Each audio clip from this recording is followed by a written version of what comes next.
There is a certain kind of person who sees the message almost immediately and still doesn't answer.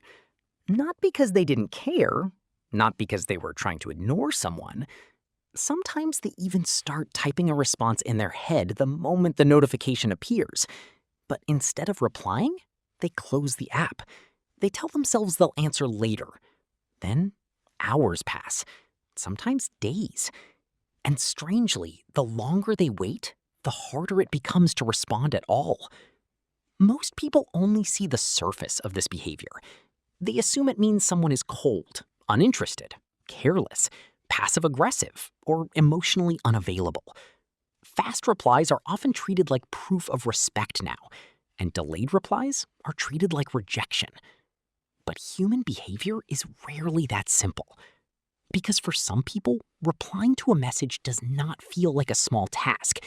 It feels like emotional entry, a shift in mental state, a demand on attention that their nervous system doesn't always feel ready for.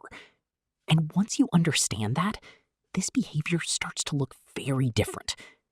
The psychology of people who never reply fast is usually not about arrogance or indifference. In many cases, it's about emotional bandwidth. There's more going on here than people realize. Psychologists sometimes talk about something called cognitive load, the amount of mental and emotional processing a person is carrying at any given moment. When that load becomes too heavy, even simple actions can begin to feel strangely overwhelming. And messaging is not actually as simple as people think. A message is a social interaction compressed into a small screen. It requires emotional interpretation, tone management, anticipation, response calculation, social energy, sometimes vulnerability. For certain nervous systems, especially ones that are already overstimulated, even opening a message can create subtle psychological pressure. Not dramatic pressure, just enough to make the brain quietly postpone it. Research around avoidance behavior shows something interesting. Humans do not only avoid pain, they also avoid anticipated emotional demand. That's why people delay emails they care deeply about, why they avoid messages from people they actually love, why sometimes the most emotionally important conversations receive the slowest replies. Because the brain starts associating the interaction with responsibility, emotional performance, or mental effort. And over time, this becomes a pattern, not intentional, adaptive. A lot of people who reply slowly grew up becoming unusually aware of other people's emotions. Maybe they learned early that words had consequences, that tone mattered, that saying the wrong thing could create tension, disappointment, misunderstanding, or conflict. So instead of communicating casually, they learned to communicate carefully. And careful communication takes energy. Some people became the emotional regulators in their families very young. Others grew up in environments where privacy was limited, emotions were unpredictable, or social interactions felt draining instead of safe. Eventually, the nervous system adapts. It starts conserving energy wherever it can, including communication. This is why many slow repliers are not actually disconnected people. They're often deeply thoughtful people, people who think before speaking, people who replay conversations afterward, people who feel emotionally on when interacting with others, even digitally. And that constant internal processing creates fatigue most people never see. There's also a neurological layer to this. Studies on attention and dopamine regulation suggest that modern communication platforms place the brain into a continuous state of micro-alertness. Notifications create anticipation loops. Social apps train the brain to expect interruption at all times. For some people, this becomes mentally exhausting very quickly, especially those who are already sensitive to stimulation. Their brain begins treating unanswered messages almost like open tabs in the background. Not dangerous, just mentally unfinished. And ironically, the anxiety of not replying often makes replying even harder, because now the response carries emotional weight. Now there's guilt. Now there's overthinking. Now the brain starts asking, is it too late to answer now? What do I even say after disappearing? Will this seem rude? So the delay continues. Not because they forgot, because psychologically, the message has grown larger in their mind than it actually is. Of course, not everyone who replies slowly shares the same psychology. Some people genuinely communicate casually.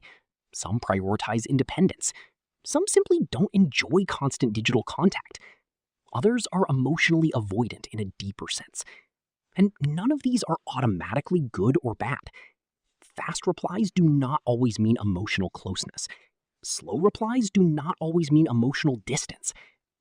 Different nervous systems experience communication differently. Some people feel connected through constant interaction. Others feel connected through consistency over time, even if silence exists in between. Neither is morally superior. They are simply different relational rhythms. But there's one part of this psychology people rarely talk about. Many slow repliers are carrying a strange contradiction inside them. They often crave connection deeply, while simultaneously feeling overwhelmed by accessibility. They want closeness, but not constant access. They care about people, but they also need psychological space between interactions to regulate themselves again. And in a world where everyone is expected to be permanently reachable, that need for space can quietly create shame. Because modern culture has blurred the line between availability and worth. If you're always reachable, you're caring. If you disappear for a while, something must be wrong with you. But human beings were never designed for uninterrupted social exposure. The nervous system needs recovery, silence, distance, moments where nothing is expected. And some people feel that need more intensely than others. What makes this difficult is that slow repliers are often misunderstood, even by the people closest to them. Friends may interpret distance as rejection. Partners may interpret delayed replies as loss of interest. But internally, many of these people are not feeling less. They are often feeling too much at once, too many thoughts, too much emotional noise, too much internal dialogue before even typing a single sentence. And over time, they begin carrying guilt for a behavior they don't fully understand themselves. The guilt of disappointing people, the guilt of disappearing unintentionally, the guilt of caring deeply while struggling to show it in socially expected ways.